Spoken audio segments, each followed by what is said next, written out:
BDR এর চাকরিচ্যুত সদস্যরা, সেখানে আছেন সাজিদ আরাফাত। বিস্তারিত জানতে যুক্ত হবো তার সাথে। সাজিদ, জানাবেন যে অবরোধকারীদের দাবি দেওয়া কি, তাদের অবস্থান সম্পর্কে বিস্তারিত বলবেন।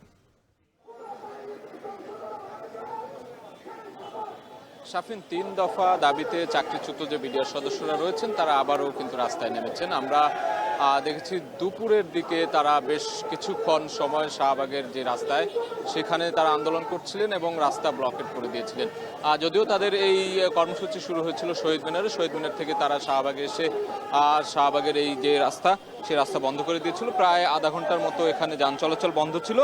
তবে তারা এই মুহূর্তে কিন্তু সেই রাস্তা ব্লকেট কর্মসূচি থেকে সরে এসেছে। তারা রাস্তা ছেড়ে দিয়ে এই মুহূর্তে জাতীয় জাদুঘরের সামনে এসে দাঁড়িয়েছে এবং এখানে কিছুক্ষণ আগে তারা অবস্থান কর্মসূচি ঘোষণা করেছে। আগামীকাল সকাল 10টা পর্যন্ত তারা এখানে অবস্থান করবে এবং তারপরে প্রধান উপদেষ্টা বরাবর স্মারকলিপি কিংবা প্রধান উপদেষ্টার কার্যালয় থেকে যদি কোনো ধরনের আশ্বাস না পায় তাহলে পরবর্তীতে তারা আবারও কর্মসূচি ঘোষণা করবে বলে আমরা জানতে পেরেছি। এবং তাদের যে 3টি দাবি ছিল সেটি হলো চাকরি পুনর্বহাল, ক্ষতিগ্রস্ত বিডিআরদের সকল সুযোগ সুবিধা ফিরিয়ে দেয়া এবং নিরপরাধ যে বিডিআর সদস্যরা রয়েছে তাদের মুক্তি দেয়া, তারা যে কারাবরণ করেছেন যারা, তাদেরকে মুক্তি দেয়। এই মোটা দাগে 3টি দাবিতেই কিন্তু তারা এবার আন্দোলন করছেন এবং আমরা দেখছি এই মুহূর্তে এখানে যারা চাকরিচ্যুত বিডিআর সদস্যরা রয়েছেন তারা এখানে অবস্থান করছেন এবং সেই অবস্থান চালিয়ে যাবেন এবং তারা দীর্ঘদিন ধরে তারা যে ন্যায় বিচার বঞ্চিত সেই বিষয়টি কিন্তু তারা বলছিলেন আমাদেরকে এবং তাদের এই দাবি দেওয়া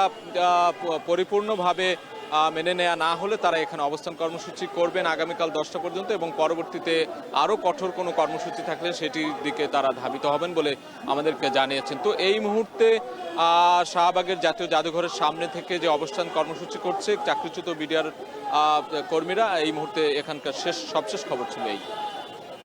সাজিদ আরাফাত যুক্ত হয়েছিলেন রাজধানীর শাহবাগ মোড় থেকে, জানাচ্ছিলেন চাকরিচ্যুত বিডিআর সদস্যদের অবস্থান কর্মসূচি নিয়ে।